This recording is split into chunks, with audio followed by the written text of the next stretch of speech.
You know that creative project you've been talking about forever? That novel you want to write, that sketchbook you want to fill, that stack of books on your nightstand you swear you're going to read? Well, today, we're going to stop talking about it and actually build a system to make it happen. We're going to use the incredible ideas from James Clear's Atomic Habits to build a toolkit. Let's jump in. So why is this so hard? We've all been there, right? You get this burst of inspiration, you buy the fancy new notebook, you tell everyone, this is the year you finally become a writer. And then, a week later, nothing. That motivation just evaporates. So what's the deal? Why do our best creative plans so often fall apart?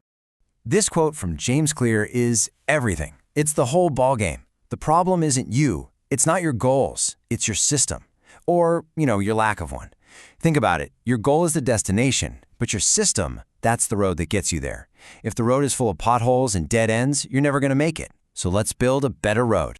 Okay, before we get into any of the fancy techniques, we have to start here.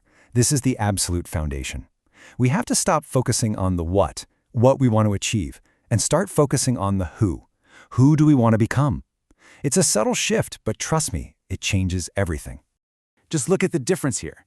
An outcome-based goal is, I want to write a book. Okay, great, but what happens after you're done? An identity-based goal is, I want to be a writer. See, that's not a finish line. That's who you are. It's a fundamental part of you, and that is way more powerful when things get tough. So how do you actually do this? It's surprisingly simple. First, you just decide, who do you want to be? Get specific. I'm a writer who writes every morning. I'm a reader who finishes a book every month. And then, step 2 is the magic part. You start proving it to yourself with these tiny little wins. Each small action becomes a piece of evidence, a vote for that new identity. All right, now that we have our identity as our North Star, we can get into the nuts and bolts. We're going to build the engine of our system using James Clear's 4 laws of behavior change. This is the practical, step-by-step blueprint. Before we get to the laws, you've got to understand this loop. Every single habit you have, good, bad, whatever, follows this exact 4-step pattern. There's a trigger, the cue.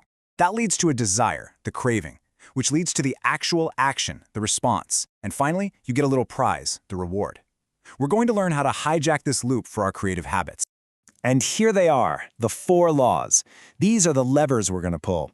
For any good habit like writing or reading, we need to make it obvious, make it attractive, make it easy, and make it satisfying. It's that simple. Now let's turn these laws into actual tools. Okay, time to get our hands dirty. This is where we build your personal creative toolkit. We're going to go through these laws one by one, and for each one, I'll give you a super practical strategy you can literally start using the second this is over. First up, law number 1, make it obvious. We can't rely on willpower or memory to start our creative work. The cue, the trigger to get started, has to be so obvious you can't possibly miss it. It needs to be staring you right in the face. And the best tool for this is called habit stacking. This is an absolute game changer. You just find a habit you already do every single day without thinking, like making coffee or brushing your teeth, and you literally stack your new creative habit right on top of it. The formula couldn't be easier. After I, and you plug in your current automatic habit, I will, and you plug in your new tiny creative habit. The key here is that the first habit becomes the trigger for the second. It takes all the decision-making out of the equation. You just do it. Here are some great examples for you. See how specific and simple they are? It's not, all right in the morning. It's, after I pour my morning coffee, I will write 1 sentence. That specificity is what makes this so powerful. It's a clear, unmissable cue. Okay, moving on to law number 2, make it attractive. Let's be honest, motivation is fickle. Some days the idea of facing a blank page is the last thing you want to do.